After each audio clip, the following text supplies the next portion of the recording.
अस्सलाम वालेकुम। मोहम्मद सिटी मिटवर बाबा आला मौजू कलाम वाह कंहिं ख़ूब चयो आहे, अगरि हथ हथ में ॾेई हलण वारो यार दोस्त मुख़लिस आहे त बेशक मोहबत तमामु घणी ख़ूबसूरत आहे। वाह कंहिं ख़ूब चयो आहे, अगरि हथ हथ में ॾेई हलण वारो यार दोस्त मुख़लिस आहे त बेशक मोहबत तमामु घणी ख़ूबसूरत आहे। मोहबत थी वञण ख़ासि ॻाल्हि कान्हे, दावा करणु वाइदा करणु मुश्किल कोन आहिनि, निभाइणु मुश्किल आहे।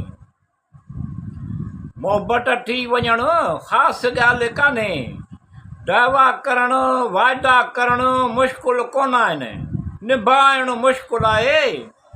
मुश्किल तंगी सख़्त हालात में गॾिजी ख़बर पवंदी आहे, गॾिजे ख़बर पवंदी आहे। वाह कंहिं ख़ूब चयो आहे, अगरि हथ हथ में ॾेई हलण वारो यार दोस्त मुख़लिस आहे त बेशक मोहबत तमामु घणी ख़ूबसूरत आहे।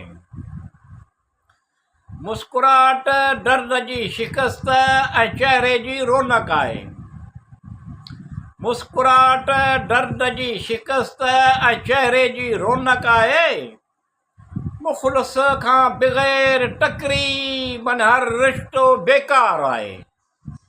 वाह कंहिं ख़ूब चयो आहे, अगरि हथ हथ में ॾेई हलण वारो यार दोस्त मुख़लिस आहे त बेशक मोहबत तमामु घणी ख़ूबसूरत आहे। बहितर रिश्तो इख़लाक़ मुख़लिस इज़त जो मोहबत नरमी। बहितर रिश्तो इख़लाक़ मुख़लिस इज़त जो मोहबत नरमी।